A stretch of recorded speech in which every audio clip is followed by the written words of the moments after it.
Hello friends, welcome to HR study Gurukul.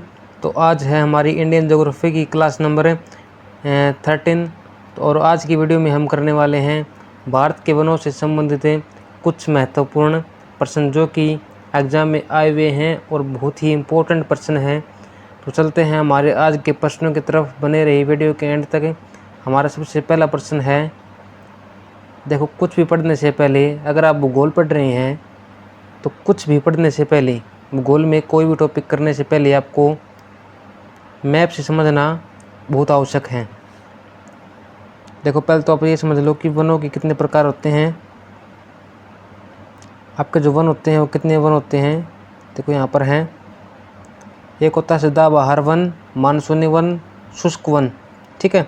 मरुस्थलीय one होता है, ज्वारीय वन होता है, एक पर्वतीय वन होता है। इतने प्रकार के आपके वन होते हैं। और भारत में इनकी क्या लोकेशन है, किस क्षेत्र में कौन सा वन पाया जाता है, वो यहाँ पर इस मैप में दर्शाया गया है।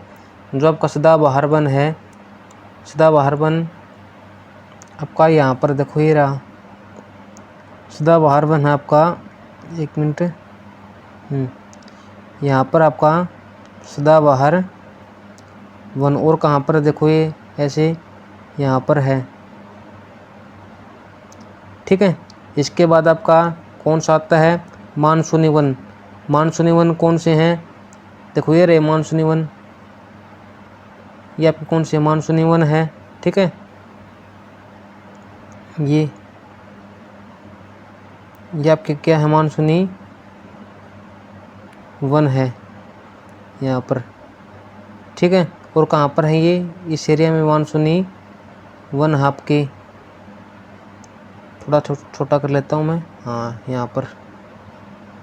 अब देखो, यहाँ पर आपका मानसूनी वन हो गई, ठीक है। शुष्क वन कहाँ पर पाएंगे, शुष्क वन आपके यहाँ पर ये रहे, इस एरिया में।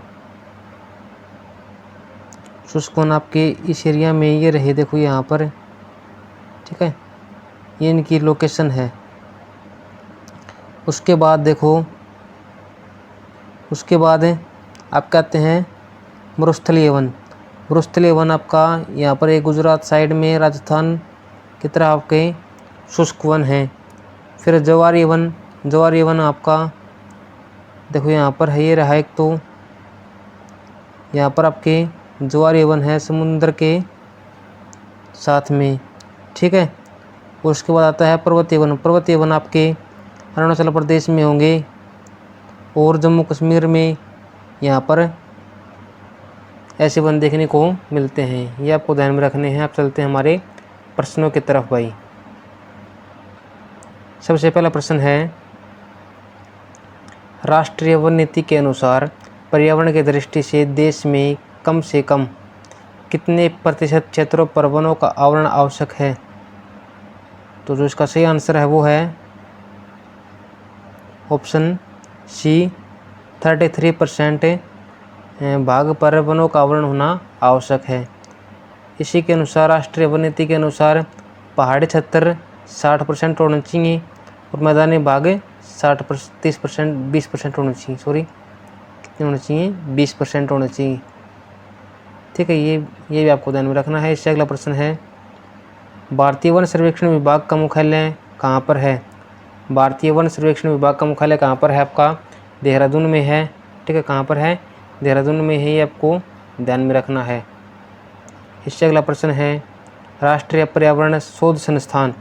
राष्ट्रीय पर्यावरण शोध संस्थान यानी कि नेशनल एनवायरनमेंट, ठीक है, रिसर्च आपका ऑर्गेनाइजेशन कहाँ पर है, NER, ठीक है। कहाँ पर आपका ऑप्शन है भोपाल, नागपुर, देहरादून और जोधपुर। तो कहाँ पर है, नागपुर में है आपके। ऑप्शन बी इसका सही आंसर होगा। इससे आगे है, केंद्र सरकार द्वारा वन नीति की घोषणा किस वर्ष की गई। तो किस वर्ष की गई भाई, ये 1988 में की गई। इससे अगला प्रश्न है, शुष्क वन अनुसंधान संस्थान कहाँ पर है। तो शुष्क वन आपका कहाँ पर होगा, राजस्थान में होगा। राजस्थान में भी कहाँ पर होगा, जोधपुर इसका सही आंसर रहने वाला है। ठीक है, इससे आगे है बहुत ही इम्पोर्टेंट प्रश्न है कि देहरादून स्थित forest survey of India, forest survey of India यानी कि भारतीय सर्वेक्षण विभाग द्वारा कितने वर्षों के अंतराल पर वन संबंधी रिपोर्ट जारी किए जाते हैं? तो कितने वर्षों के अंतराल पर रिपोर्ट आते हैं वन विभाग से? तो इसका आंसर होगा ऑप्शन ए 2 वर्ष। 2 वर्ष के अंतराल पर ये रिपोर्ट जारी किए जाते हैं। इससे अगला प्रश्न है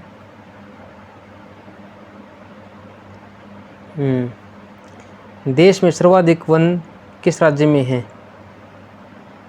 तो जो देश में सर्वाधिक वन किस राज्य में है आपके, वो आपके मध्य प्रदेश में। सबसे अधिक किस में है? मध्य प्रदेश में है।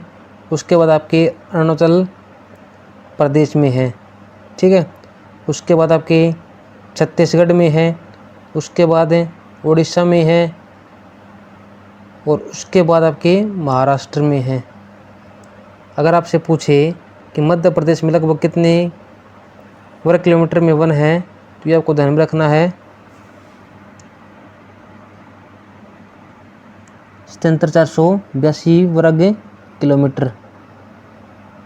ठीक है, आपसे अरुणाचल प्रदेश में पूछे कितना होगा 66688, छत्तीसगढ़ में 55,611, उड़ीसा में 51,619, महाराष्ट्र में 50,778। इसका सही आंसर होगा। इससे अगला है निम्नलिखित में से किस राज्य के भौगोलिक क्षेत्रफल के सबसे कम भाग पर वनों का विस्तार पाया जाता है? तो इसका आंसर होगा ऑप्शन डी हरियाणा। इससे अगला प्रश्न है वही देखो, भारतीय वन सर्वेक्षण विभाग की स्थापना किस वर्ष हुई? तो किस वर्ष में भारतीय वन सर्वेक्षण विभाग की स्थापना हुई थी? इसका जो सही आंसर है वो है ऑप्शन ए 1981 में भारतीय वन सर्वेक्षण विभाग की स्थापना हुई थी 1 जून। अगर सही डेट पूछे तो 1 जून 1981 की इसकी स्थापना होती है। इसका मुख्यालय कहाँ पर है? देहरादून में है। ठीक है भाई।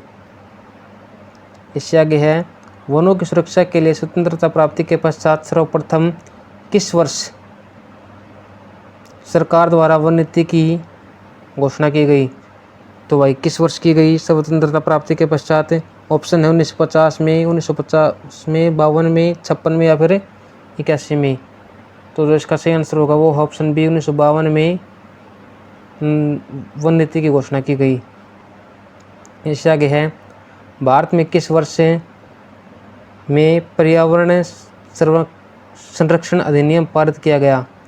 ठीक है, पर्यावरण संरक्षण अधिनियम पारित कब किया गया? इसका जो सही आंसर है वो ऑप्शन डी 1986 में, और ये आर्टिकल 253 के तहत अधिनियमित किया गया। भाई अधिनियमित किया गया, किसके तहत किया गया? ये आपके आर्टिकल 253 के तहत ये अधिनियमित किया गया। इससे अगला है देश के कुल क्षेत्रफल के कितने भूभाग पर वनों का आवरण है? ऑप्शन बी 21.67% होना कितना चाहिए? ये लगभग 33% होना चाहिए भारतीय वन सर्वेक्षण विभाग के अनुसार। इससे आगे है निम्न में से किसे वैश्विक विरासत का वन माना जाता है? तो इसका सही आंसर होगा आपका ऑप्शन सी पश्चिम बंगाल में सुंदरवन राष्ट्रीय उद्यान है, उसको वैश्विक विरासत का वन माना जाता है, जिसको राष्ट्रीय उद्यान का दर्जा कब मिला? 4 मई 1984 को मिला। 4 मई 1984 को इसको राष्ट्रीय उद्यान का दर्जा मिला। ठीक भाई। इससे आगे है भारत के किस राज्य में सागौन वन के क्षेत्र सर्वाधिक है? तो सागौन वन के क्षेत्र सर्वाधिक कहाँ पर है, किस राज्य में है? ये आपके एमपी में है, मध्य प्रदेश में है। और जो सागौन वृक्ष होते हैं उनकी लंबाई लगभग 80 से 100 फुट होती है। ठीक भाई। तो ये थे हमारे आज के कुछ महत्वपूर्ण क्वेश्चन। आज के लिए हम इतना ही करने वाले हैं। मिलते हैं नेक्स्ट वीडियो में नेक्स्ट टॉपिक के साथ। धन्यवाद।